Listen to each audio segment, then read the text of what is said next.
Dr. Swansea is right. This place seems perfect to conduct my research.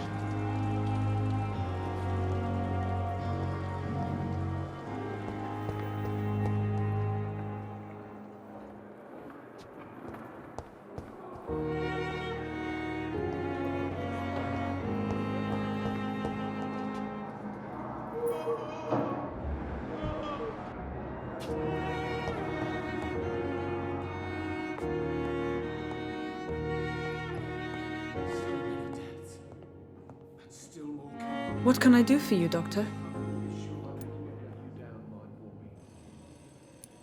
Thank you, Nurse Crane.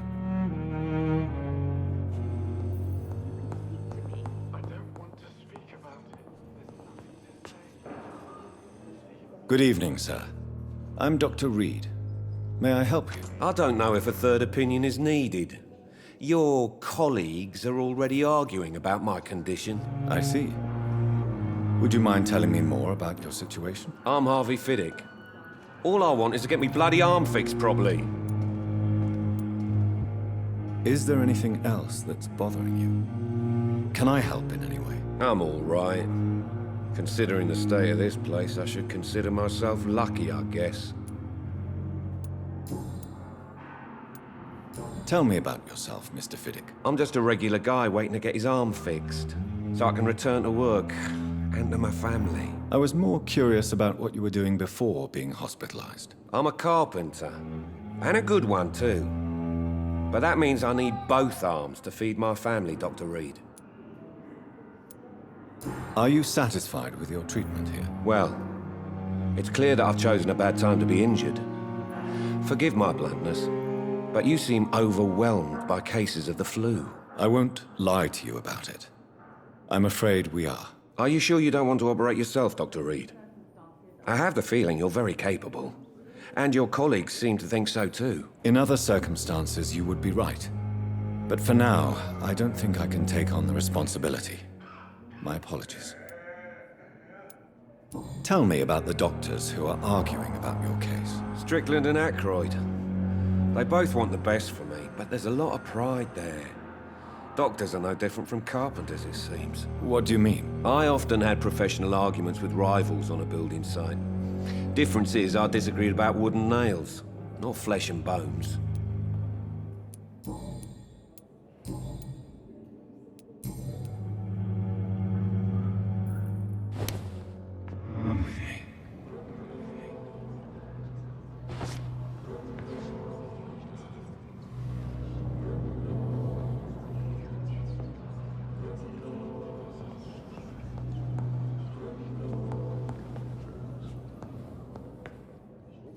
I'm all right.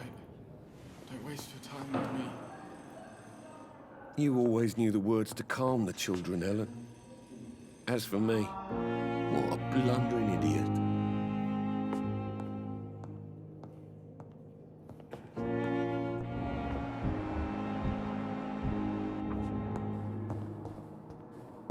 I will not let you down, my boy.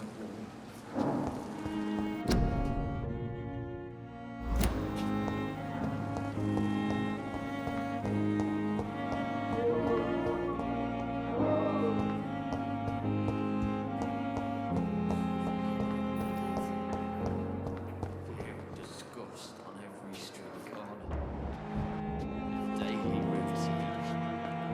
Good evening, nurse. Good evening, Doctor. I don't think we've been introduced yet. My name is Pippa Hawkins. And I'm Dr. Jonathan Reed. Dr. Swansea has recently offered me a position in this hospital.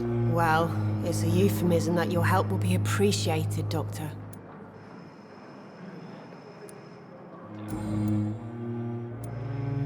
How would you describe the situation at the Pembroke Hospital? It's serious. The flu is wreaking havoc amongst the staff and patients. We are running out of everything. You must get a hold of yourself, nurse. Sorry, I'm exhausted. No one has any idea when this epidemic will be over. Nurse Hawkins, the Spanish flu won't last forever. Even the Black Plague didn't kill everyone. I wish I could believe you. But what if this epidemic was worse? What if in the end, nobody was spared? How long have you been a nurse? Or long enough to see that the epidemic is winning. And no matter how qualified you are, don't tell me you'll change that.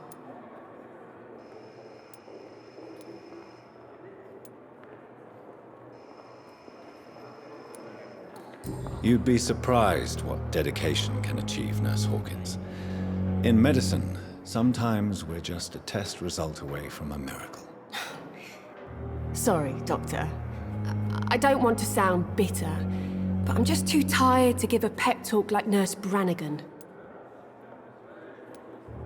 How is the Pembroke staff coping with the epidemic? Well, not well. Milton, the ambulance driver, is even more grumpy than usual, especially concerning doctors.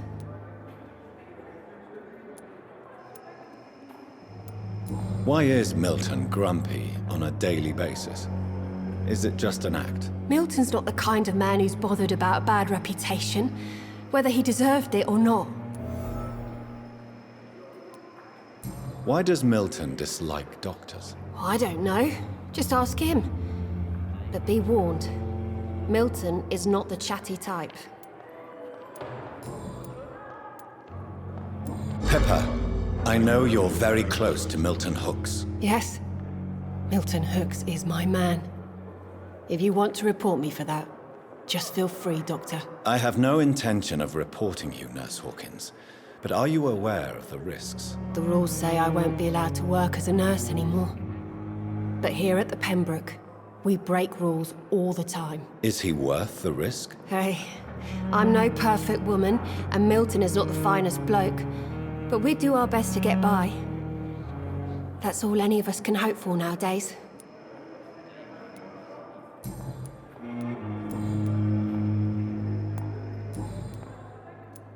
Goodbye, Nurse Hawkins.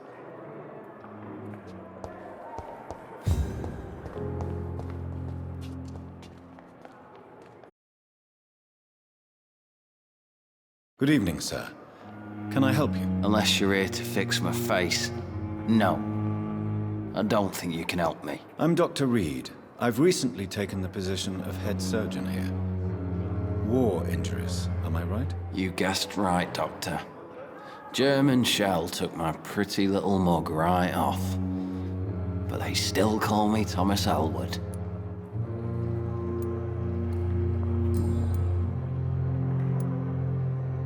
Where were you stationed, sir? Did you serve for long? I really don't want to talk about all this shit. No offense. I was pushing too much. I served in France myself. I just wanted to know what happened to you. You were an officer, weren't you? Then I doubt we fought the same war, sir. No offense.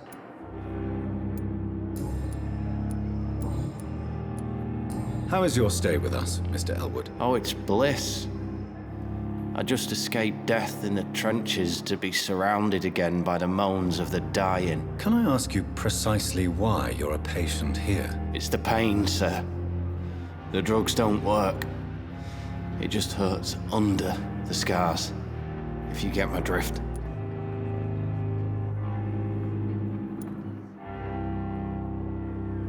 Can I do anything for your pain? Nurses gave me a bunch of pills. No effect. Told you.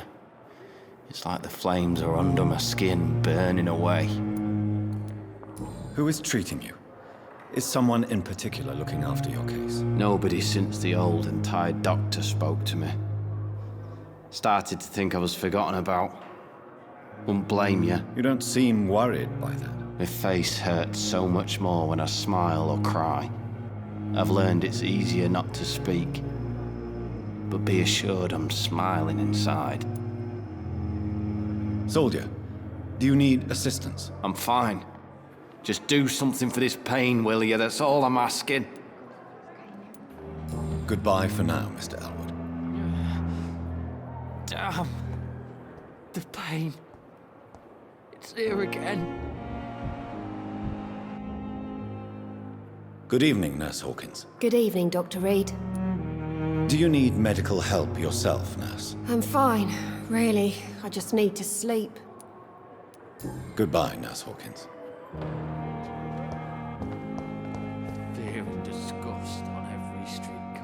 Good evening, Mr. Hampton. How do you feel? Dr. Reed, is it? Oh, sir, I must apologize for my behavior. What do you mean? I was not myself in the factory. Fear and exhaustion made me say awful things to you, I'm afraid. You remained perfectly nice and polite. A little delirious, perhaps. But who wouldn't be after enduring an abduction? Thank you, Doctor. That's a relief. Now all I need to do is rest and return to my flock.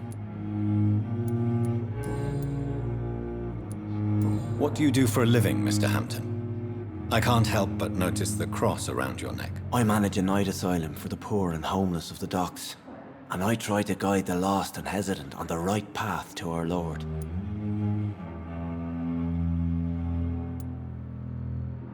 Are you a priest, Mr. Hampton? A deacon, maybe? Not at all, Doctor. I'm just a man of faith willing to preach the good word. Why didn't you use your cross against William Bishop? To repel him somehow? That's a very strange question, Doctor. A cross is no magical token, if that's what you were trying to say. Not mine, anyway.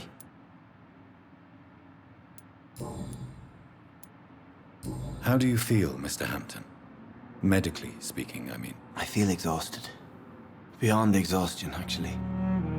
William drank so much of my blood in his madness. I feel empty. You're in good hands here. Dr. Swansea is well versed in blood transfusion, and I'm sure he'll take the best care of you. Thank you, sir. I believe all I need is rest, and then I can go back to the people who need me. Have you made friends since you arrived? Not really, but I recognize Miss Harriet Jones. I knew her when she lived by the docks. That poor woman had such a miserable life. You never came to see her here at Pembroke? Receiving visits when sick can be an important part of the healing process, you know.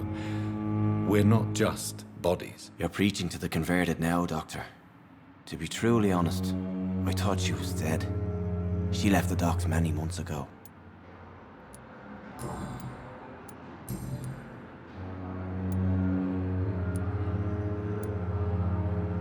How did you end up in William Bishop's den? I had received alarming news about his recent behavior. I went to his place and he refused to let me go. Why did he abduct you? William was an alcoholic. His addiction suddenly changed to blood. I don't know why. Just like a patient I met here. This Miss Hawcroft. You dared to enter this awful place alone. You're a hero, Mr. Hampton. Or a fool. I'm just a man trying to help his friends, Dr. Reed. William Bishop was a conflicted soul, searching for light.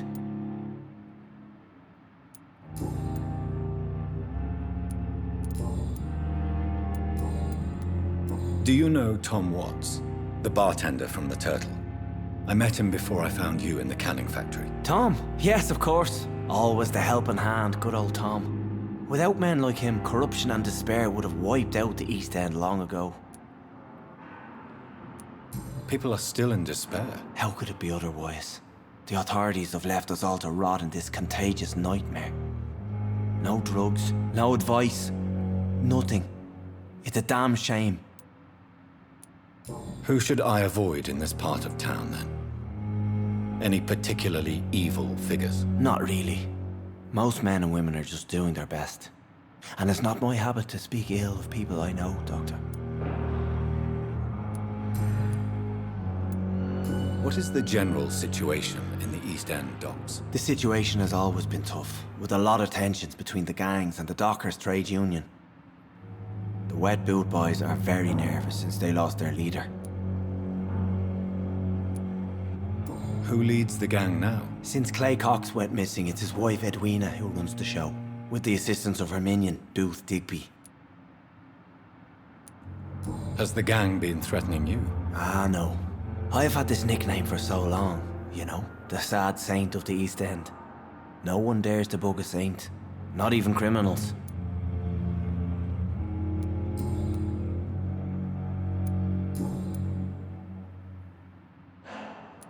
Goodbye, Mr. Hampton. We'll talk again later.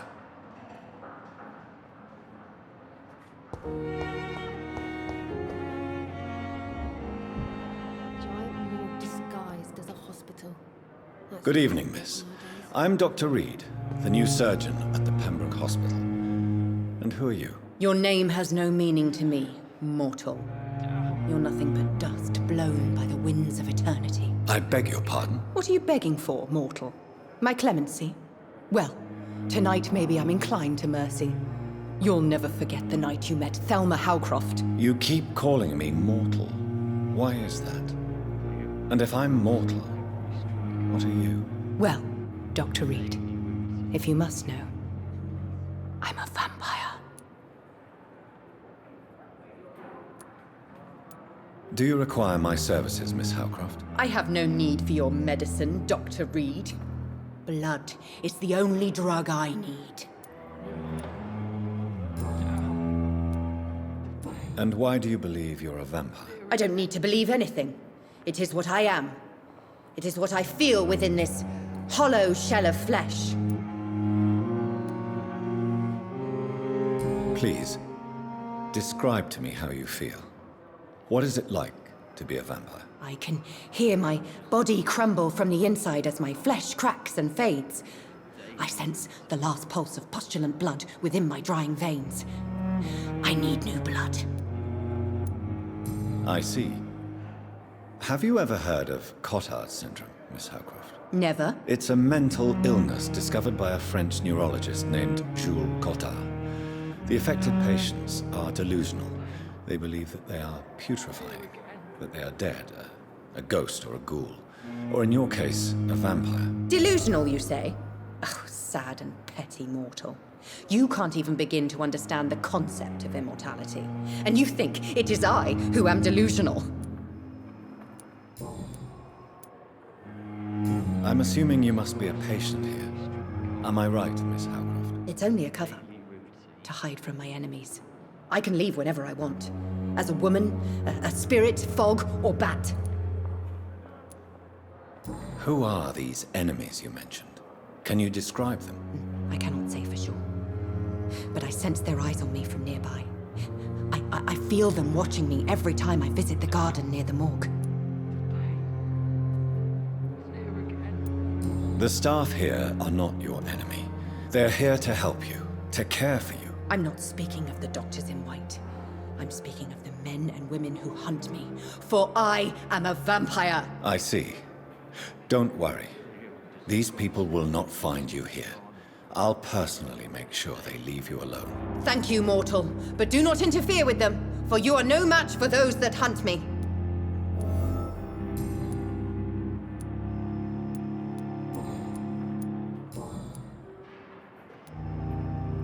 Who are you really, Miss Howcroft?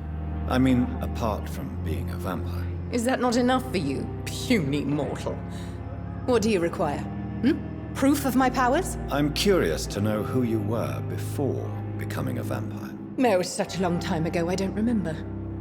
Centuries of unholy life can have strange effects on one's minds, you see?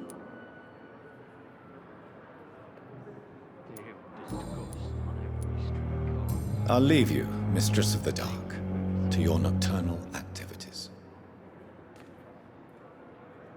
So many deaths. And what of my own life?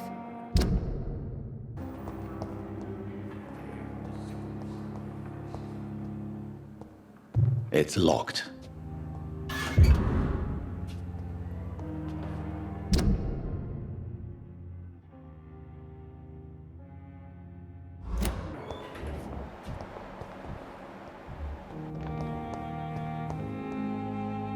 Good evening, Nurse Hawkins. Good evening, Dr. Reed.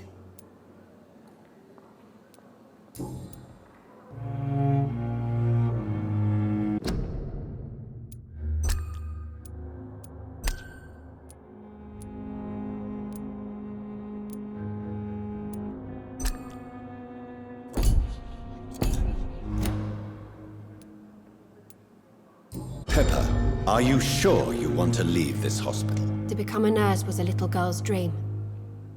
But in the end, I don't feel that useful. I want more. I want to make things change.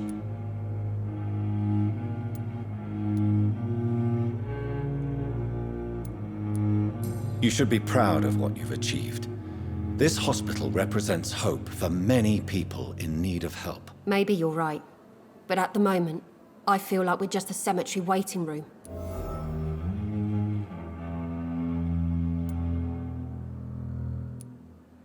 What steps are you prepared to take to feel more useful? I don't know yet. My sister believes that the real fight is in the streets nowadays. Maybe she's right. Maybe this is what I must do.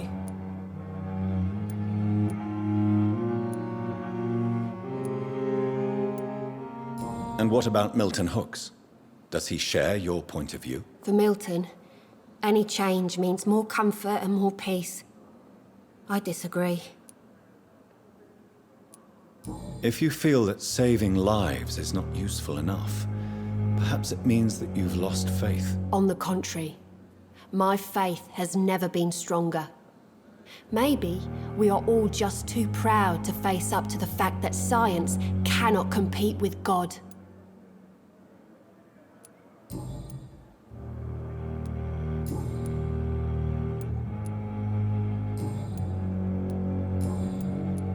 Goodbye, Nurse Hawkins.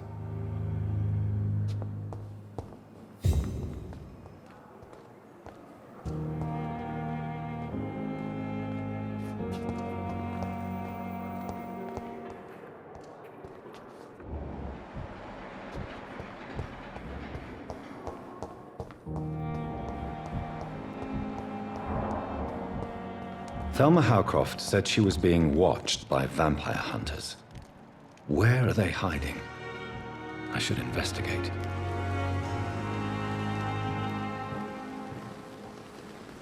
Good evening.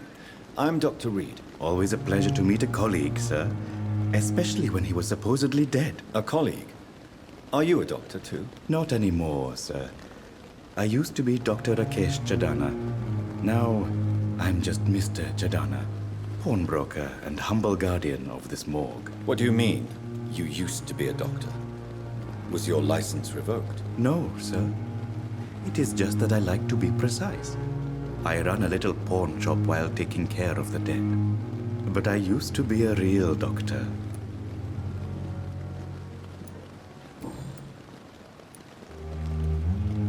Do you work here alone? Yes, very easy work, sir. All I have to do is watch a few bodies. The situation was very different when the main morgue was still open. Why do you have to watch these bodies? Because these poor fellows have no names. We keep them in case someone comes looking for the missing. Sadly, very rarely happens. Why close the hospital's main morgue? It was for sanitary reasons after the beginning of the epidemic. Cadavers had to be moved to the nearest mass grave. Are you afraid or uneasy being surrounded by so many corpses? Why should I? These bodies are empty vessels. Flesh left to decay. Poof. No soul anymore. All gone. An interesting point of view. And quite an exotic one, too. Most people fear, or at least have a respect, for dead flesh. Sir, as a medic during the war, I learned to face my death and the death of others. It's the pain we have to tame, not death itself. How did you get this job? After I left the army, I worked as an undertaker down by the docks. A dangerous place with many an unpleasant business there. Milton Hooks helped me get a job here.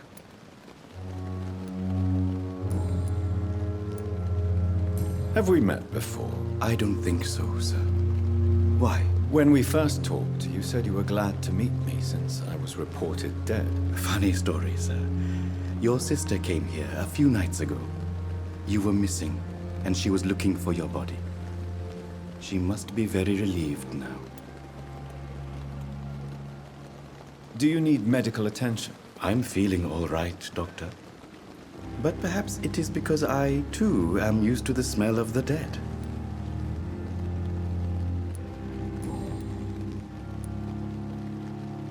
A pawnbroker? I expect you get all types of people here. Yes, sir. All kind of people. For I sell all kind of goods. Who comes here to trade with you? It's very unhygienic, even unsafe. Diseases can spread. For the customers, for the hospital. I'm very cautious, sir. I've been a doctor, remember? And all my clients are good people. In fact, I think I only know good people. What kind of goods? With the quarantine, it's not always easy to buy things. So I trade, I exchange. Some people sell, some others buy. I like to help. Since you're not afraid of dying, do you believe in life after death, Rakesh? No. I believe we must do all the good we can while alive. For our time is short, and the obstacles are endless. Do you think you would enjoy immortality as a concept? I don't think so. Don't mistake me. I love life, and I'd like to live a long life. But everything has to decay, sir. Even goodwill.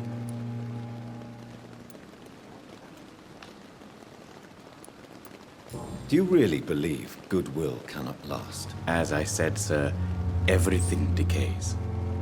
If I was to never die, goodness, I would be bored or worse. And I like to be helpful, sir. Quite depressing, wouldn't you say? Yes, but the good news is, we'll all die before losing our humanity, sir. So you're ready to die? No, I am not. I don't fear death, for I won't see it. What troubles me is the pain my death will inflict to those I know. You're a wise man, Mr. Chidana. No, Dr. Reed. I am a foolish man. But I like to think otherwise.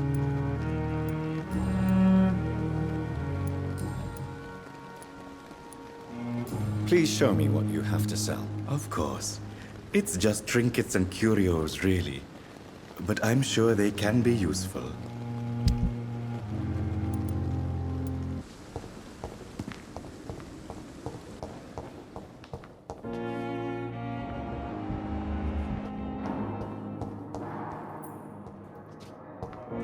I will not let you down, my boy. I'm willing to give you the benefit of the doubt.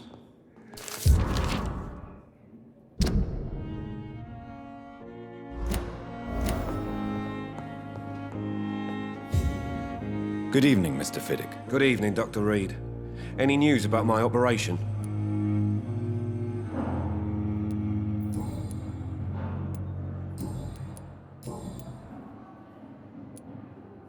You seem worried about the safety of your family. And it's obviously the reason why your wound troubles you so much. I cannot give up on my children now. They both need me living. What about their mother, if I may ask? She died in 1915 during one of the first Zeppelin raids. We never found her body. Tell me more about the death of your wife, Harvey. 1915. I was in the army, building workshops for the Royal Flying Corps. Helen was happy I wasn't sent to the front. What happened? The Germans sent Zeppelins to bomb the construction site, but they missed their target. My wife was bringing my dinner when the bombs fell.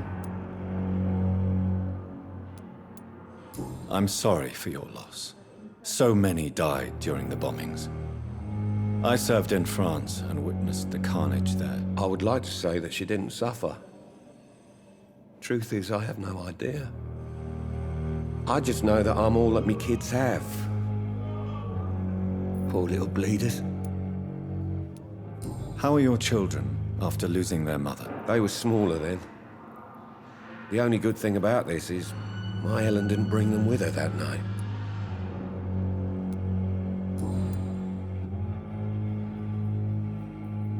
Is there anything else that's bothering you? Can I help in any way? I'm all right. Considering the state of this place, I should consider myself lucky, I guess. Goodbye for now, Mr. Fiddick. I'll see you later. You always knew the words to calm the children, Helen. As for me...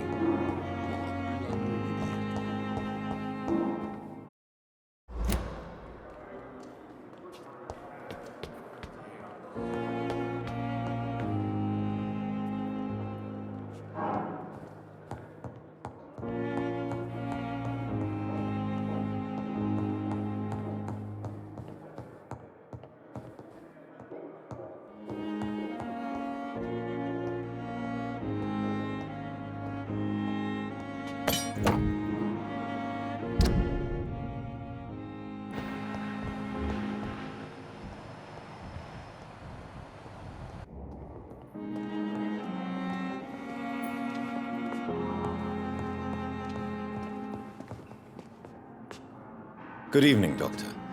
I believe we're going to be working together. Dr. Reed. Dr. Swansea informed us of your arrival, but I could not dare to believe we'd have such good fortune. Such an honor, sir. Thank you. And you are? I am Thoreau Strickland, Dr. Thoreau Strickland. I'm a great admirer of your work, Dr. Reed.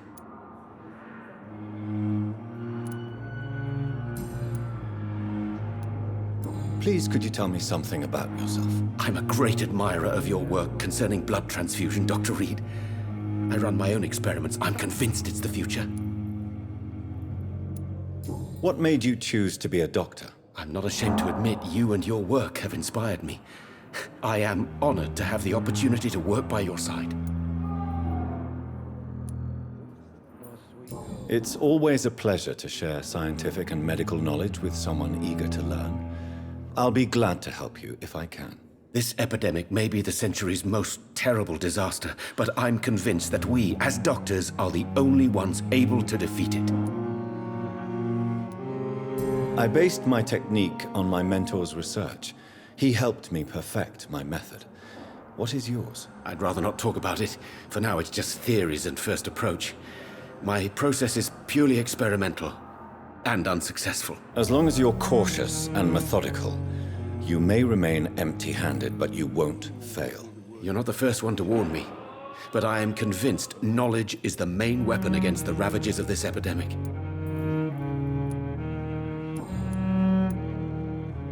What can you tell me about the Pembroke? Well, it has always been an honor to work with Dr. Swansea.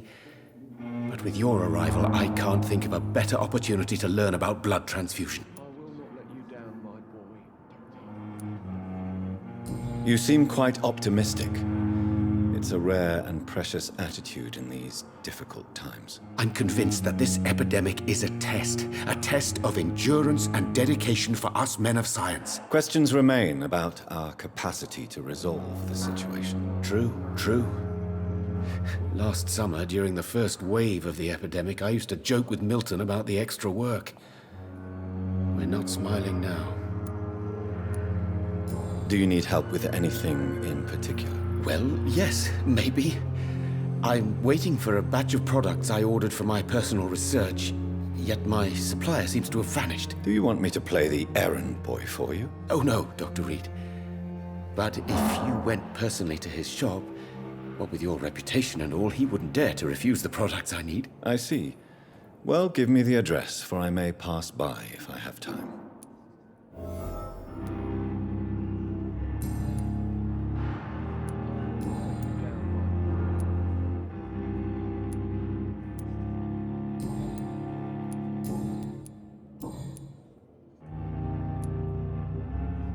Tell me more about your willingness to experiment with new medical techniques. Harvey Fiddick is a patient suffering from a severe injury that could cripple him if not treated correctly.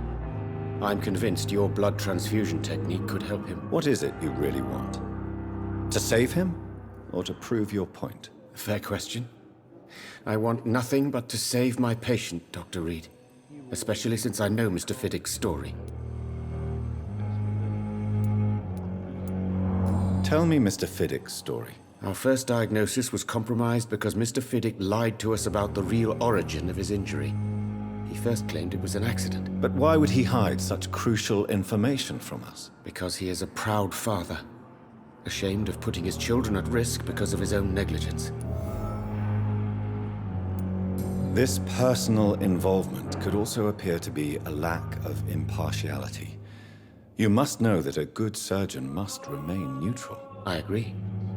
But that does not excuse Dr. Ackroyd's behavior, a man who did not even take time to converse with his patient. Do you think keeping his distance was a mistake? All I know is that I'm taking care of human beings with desires, hopes, and fears. Not some biological machine comprised of blood, bones, and flesh.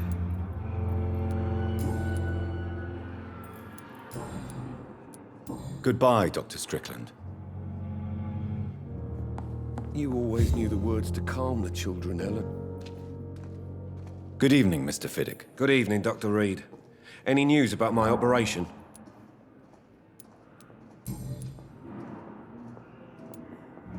Tell me about your injury, Harvey. Why do you feel so guilty about it? My wife died because of me.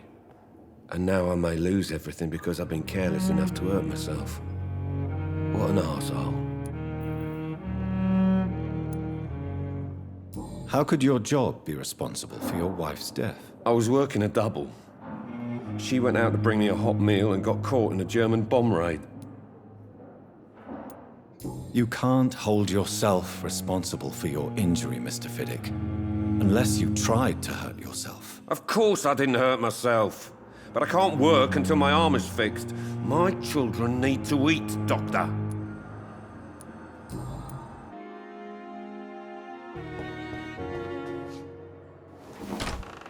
This must be the place. It's definitely away from prying eyes. Relegated to the shadows. A kingdom of my own. At least I won't be sleeping in a coffin.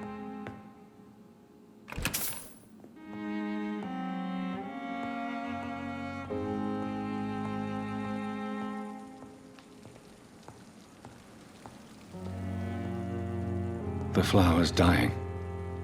It needs water.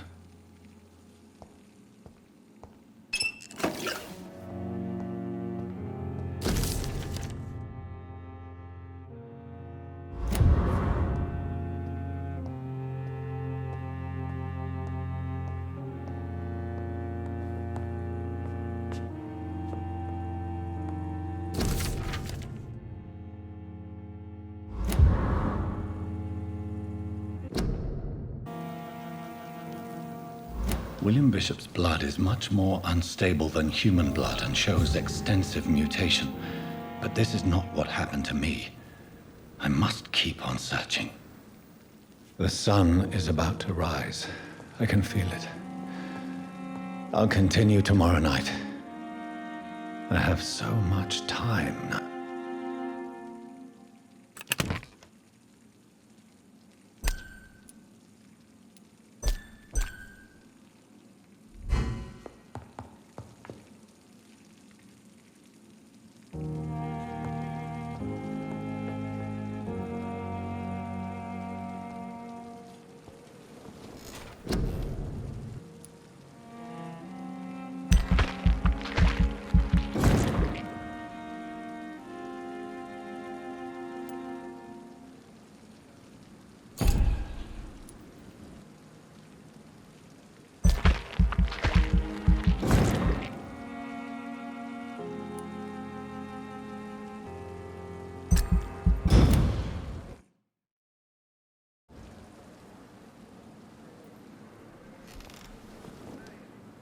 If I'm to stay here until my research is complete, I'd better learn to hide my true nature from the mortals. But what about my thirst for blood?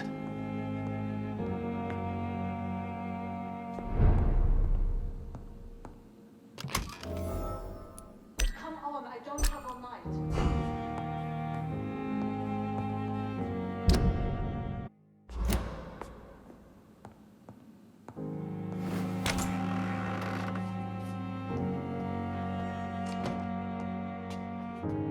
Yes, Nurse Crane? How can I help you?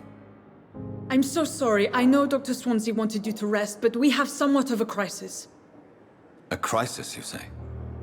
Our supply of antiseptics is nearly depleted. I was hoping there was another box up here, but...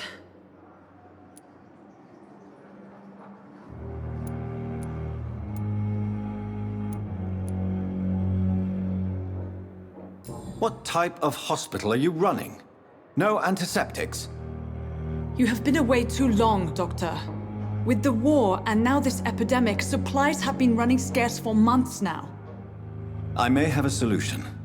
In France, during the war, drugs shortage was a daily problem, and we had to use our wits to overcome the shortages. However do you mean? If combined correctly, certain household chemical products can be used in a pinch instead. Now, where's the hospital storeroom? The storeroom? Fat chance. This is the Pembroke, and space is luxury we don't have. Everything used to be stored in the old morgue. Perhaps I should look there first. Where is this morgue? It's the large building behind the hospital. You'll need to go in the back door because it's been sealed off for sanitary reasons. Take this key. It opens a small back entrance at the end of a narrow street. The abandoned morgue behind the hospital. A small door at the end of a narrow street. On my way, then. Thank you, nurse.